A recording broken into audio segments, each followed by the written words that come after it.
रात के 11 बजे थे। अपनी रोजमर्रा की मेहनत खत्म करने के बाद राज तेज बारिश के बीच अपने घर की ओर बढ़ रहा था। जैसे ही वह आगे बढ़ा, एक सुनसान इमारत से एक खौफनाक चीख गूंज उठी। एक अनजानी भावना ने उसे उस इमारत के अंदर जाने के लिए मजबूर कर दिया।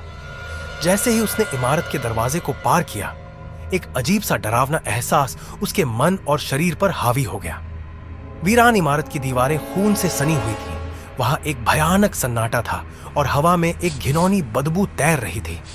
अचानक एक सफेद छायामयी आकृति उसके सामने प्रकट हुई, जिसकी आंखों से खून टपक रहा था और वे मरे हुए जीव की लाल भट्टी जैसी आंखें जल रही थी। भूत ने गहरी और डरावनी आवाज में कहा, जो भी इस जगह में आता है वह फिर कभी लौटकर नहीं जाता।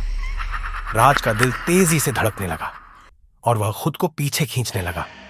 तभी अचानक उसकी जेब से एक अजीब रोशनी चमक उठी। वह वही घड़ी थी जिसे उसके वैज्ञानिक दोस्त ने उसे अनहोनी घटनाओं से बचाने के लिए तोहफे में दी थी। जैसे ही भूत ने अपना असली रूप दिखाया, राज ने बिना देर किए घड़ी को अपनी कलाई पर कस लिया। जैसे ही यह घटना घटी, उसके शरीर में तुरंत बदलाव आने लगा। एक अद्भुत शक्ति उसकी नसों में दौड़ने लगी और उसके चेहरे पर एक रहस्यमयी मुखौटा बनने लगा, जिसने एक आम इंसान को असली स्पाइडरमैन में बदल दिया। जब भूत उसके सामने प्रकट हुआ, तो राज ने पहली बार अपने जीवन में ऐसी बहादुरी दिखाई जैसी उसने पहले कभी नहीं दिखाई थी। स्पाइडरमैन ने जाल फेंकने की कोशिश की, लेकिन भूत ने उसकी अनदेखी कर दी, क्योंकि उसकी अलौकिक शक्ति ने जाल को छूते ही राख में बदल दिया। तभी भूत ने एक जोर से चीख मारी, जिससे पूरा कमरा जोर से हिलने लगा। लेकिन स्पाइडरमैन बिना हिले अपनी जगह पर खड़ा रहा और मुकाबला जारी रखा। भूत ने उसे पकड़ने के लिए पीछा किया, लेकिन उसने दीवार पर चढ़कर हमले से खुद को बचा लिया।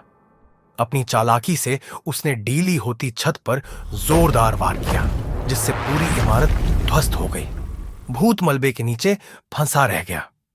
स्पाइडरमैन मलबे के पास जाते ही भूत झट से बाहर आया। तभी उसकी घड़ी का अलार्म जोर से बज और राज सपने से उठा। लेकिन सपना हकीकत से मिटा नहीं था, क्योंकि राज की कलाई पर अब भी भूत की जलती उंगलियों के निशान मौजूद थे।